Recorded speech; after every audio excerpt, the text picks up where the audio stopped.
ಇನ್ನು ವಿಜಯಪುರದಲ್ಲಿ ವೈದ್ಯಕೀಯ ವಿದ್ಯಾರ್ಥಿಗೆ ರ್ಯಾಗಿಂಗ್ ನಡೀತಾ ಅನ್ನುವಂಥದ್ರ ಬಗ್ಗೆ ಕೆಲವೊಂದಷ್ಟು ಆರೋಪಗಳು ಕೇಳಿ ಬರ್ತಾ ಇದೆ. ಅಲಮೀನ್ ವೈದ್ಯಕೀಯ ಕಾಲೇಜ್ನಲ್ಲಿ ಆಗಿರುವಂಥ ಒಂದು ಪ್ರಕರಣ ಇದು. ಇಲ್ಲಿ ವಿದ್ಯಾರ್ಥಿಗೆ ರ್ಯಾಗಿಂಗ್ ಮಾಡಿದ್ದಾರೆ ಅನ್ನುವಂಥದ್ರ ಬಗ್ಗೆ ಆರೋಪಗಳು ಕೇಳಿ ಬರ್ತಾ ಇದೆ.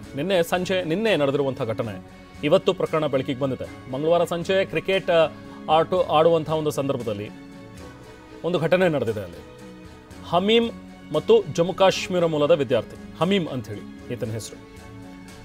ಸೊ 2019ರ ಬ್ಯಾಚ್ನ ವಿದ್ಯಾರ್ಥಿಗಳು ರ್ಯಾಗಿಂಗ್ ಮಾಡಿದ್ದಾರೆ ಅನ್ನುವಂಥದ್ರ ಬಗ್ಗೆ ಆರೋಪ ಕೇಳಿ ಬರ್ತಾ ಇದೆ.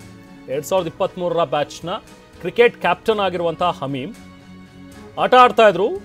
ಎರಡು ಬ್ಯಾಚ್ನವರು ಕ್ರಿಕೆಟ್ ಆಟ ಆಡ್ತಾ ಇದ್ರು. ಆಗ ಹಿರಿಯ ವಿದ್ಯಾರ್ಥಿಗಳು ಬಂದು ಗಲಾಟೆ ಮಾಡಿದಾರಂತೆ.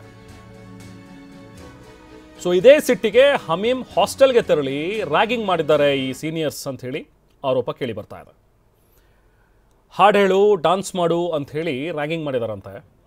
4 ವರ್ಷ ಇಲ್ಲೇ ಇರ್ತೀಯ, ಅದು ಹೆಂಗೆ ನೀನು ನಮ್ಮನ್ನು ಕಣ್ತಪ್ಪಿಸಿ ಓಡಾಡ್ತೀಯ ನೋಡೋಣ ಅಂಥೇಳಿ ಎಚ್ಚರಿಕೆ ಕೊಟ್ಟಿದ್ದಾರಂತೆ. ಸೊ ಈ ರ್ಯಾಗಿಂಗ್ ನಡೆದಿರೋದ್ರ ಬಗ್ಗೆ ಆ ವಿದ್ಯಾರ್ಥಿ ತನ್ನ ಸಂಬಂಧಿ ಹತ್ರ ಹೇಳ್ಕೊಂಡಿದ್ದ. ಸೊ ಆತ ಈಗ ಟ್ವೀಟ್ ಮಾಡಿದ್ದಾನೆ. ಪ್ರಧಾನಿ ನರೇಂದ್ರ ಮೋದಿ ಮತ್ತು ಕೇಂದ್ರ ಗೃಹ ಸಚಿವ ಅಮಿತ್ ಶಾ ಜೊತೆಗೆ ಜಮ್ಮು ಕಾಶ್ಮೀರ ಮುಖ್ಯಮಂತ್ರಿ, ಇಲ್ಲಿನ CM ಸಿದ್ದರಾಮಯ್ಯ, DK ಶಿವಕುಮಾರ್ ಇವರೆಲ್ಲ ನಾಯಕರಿಗೂ ಕೂಡ ಈ ಟ್ವೀಟನ್ನು ಟ್ಯಾಗ್ ಮಾಡಿದಾನೆ.